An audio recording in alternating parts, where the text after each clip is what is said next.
Bonjour à tous et bienvenue dans cette nouvelle vidéo horreur.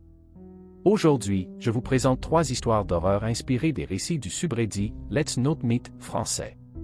Si vous appréciez ce genre de contenu, n'hésitez pas à le montrer en laissant un commentaire, en mettant un pouce en l'air et en vous abonnant à la chaîne. Ne perdons pas de temps et plongeons dans la première histoire. Ça me fait super bizarre de venir écrire sur ce thread. J'ai vraiment l'habitude de lire ou écouter les histoires, mais il m'est arrivé un truc vraiment creepy ce soir. Je rentrais d'une balade avec des potes, et ils m'ont raccompagné près de chez moi.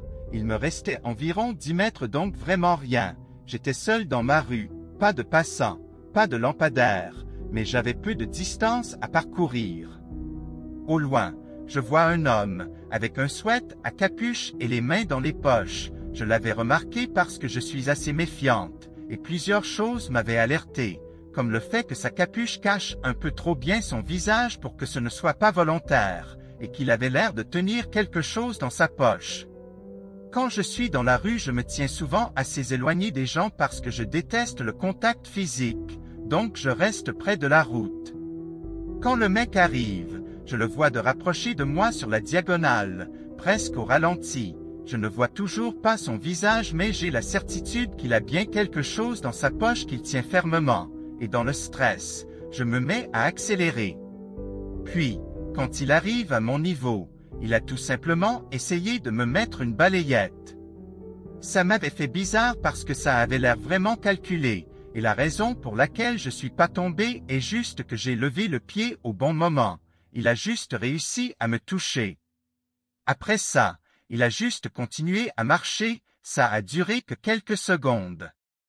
Je me suis retourné pendant vraiment longtemps, et le mec avançait normalement, comme si rien ne s'était passé, mais j'avais un super mauvais feeling. J'avais l'impression que si j'étais tombé, j'aurais pu y rester. Quand je suis rentré chez moi, j'ai juste eu une phase où j'ai ri nerveusement pendant 10 semaines, puis après j'ai juste, et je suis toujours en train, eu un gros coup de bad, parce que même s'il s'était rien passé, j'avais l'impression que j'avais une chance incroyable d'être encore en vie. Voilà mon histoire, elle est pas forcément dingue, tant mieux pour moi, mais j'avais besoin de la partager. Merci à toi pour ton histoire et on espère que tu t'en es remis. Passons sans transition à la deuxième histoire. Bon. Je viens de me refaire tous les traits d'horreur de Squeezie et j'avais envie de raconter un truc qui m'est arrivé. Contexte. Je m'appelle Gabrielle, j'ai 18 ans et on est confinement 3. Je passe un mois chez mon oncle parce que je passais des examens et avec 3 frères et sœurs le calme est vite perturbé. Bref. Avance rapide, tout se passe bien jusqu'à la 3e semaine. On est mercredi et je m'accorde une journée tranquille étant donné que j'avais passé les 2 dernières semaines à bosser comme une malade. Faut savoir que mon oncle habitait en Mayenne dans une toute petite ville avec quelques commerces mais sinon rien que des champs. Il avait une maison vraiment pas mal et elle était assez grande.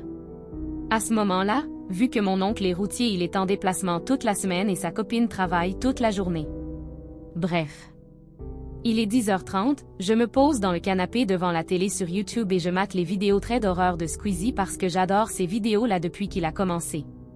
Tout se passe bien pendant environ 20 minutes et d'un coup il y a la sonnette de mon oncle qui sonne. Mais genre elle m'éclate les oreilles parce qu'elle est giga forte. Et vu qu'elle a sonné à un moment random, j'ai eu très peur. Petit coup de pression, je mets en pause ma vidéo et j'ai à peine le temps de me lever pour voir qui c'est que le chien de mon oncle aboie en direction de la porte d'entrée. Normal me direz-vous, sauf que non pas pour moi car mon oncle a un berger belge malinois, les chiens de la police, qui a donc été entraîné pour être chien de garde pour ma petite cousine. Et un chien de garde ça n'aboie pas pour ne pas se faire repérer s'il y a un intrus. Sauf que là, Orion, le chien, aboie fort et il a le poil très hérissé. Alors je vais voir devant la porte, qui est totalement transparente, pour calmer le chien, et là je me retrouve face à face avec un homme grand, assez baraqué en bleu de travail très sale et avec un pied de biche dans sa main. C'est tout. Il était à genre 50 cm de la porte et on s'est regardé dans le blanc des yeux pendant peut-être 3 minutes. C'est long 3 minutes quand tu te retrouves dans cette situation. Le chien aboie toujours et le mec continue toujours de me fixer droit dans les yeux comme s'il se demandait ce que j'allais faire. Puis il a commencé à descendre son regard vers le chien qui cette fois avait arrêté d'aboyer mais il était immobile et grognait de plus en plus fort vers le type. Le mec a relevé les yeux vers moi et il a souri de toutes ses dents.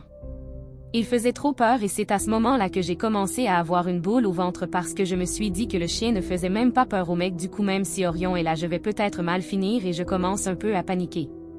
Orion est un chien qui ressent beaucoup les émotions des gens, donc il sent que je commence à être pas bien et il recommence à aboyer sur le mec tout en se rapprochant de moi pour me coller de tout son corps. Quand le chien s'est remis à aboyer, le mec s'est arrêté de sourire immédiatement et d'un coup il s'est rapproché de la porte et a donné un énorme coup sur la vitre. J'ai hurlé et Orion a couru jusqu'à la porte pour aboyer si fort que je pense qu'à l'autre bout du village on l'a entendu. J'ai repris mes esprits et voyant Orion autant énervé, j'ai regardé le mec et je lui ai dit « Si tu dégages pas tout de suite je lâche le chien et je suis pas sûr qu'il soit gentil avec toi » et je savais très bien que si je lâchais le chien le mec allait mourir. Le mec a au final regardé le chien une dernière fois et il est simplement reparti.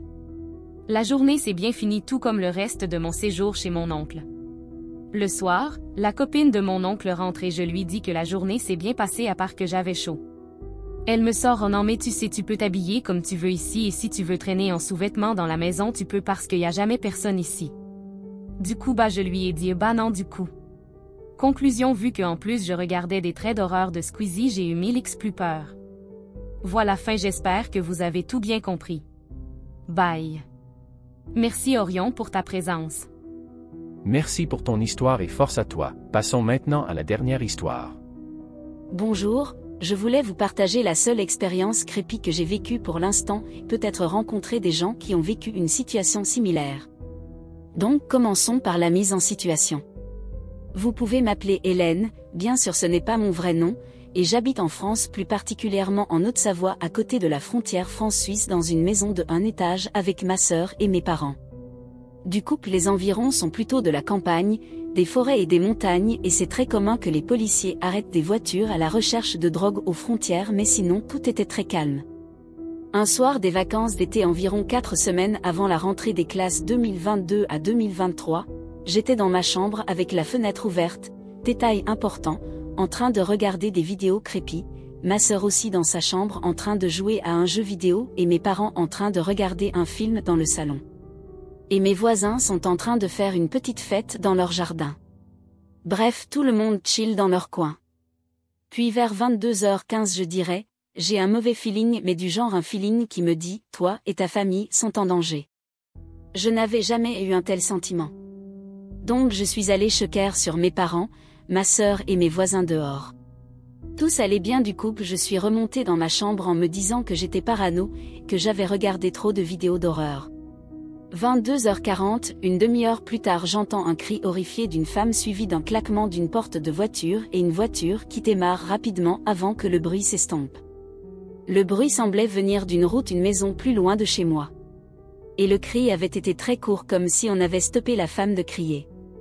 Mais cela ne s'arrête pas là.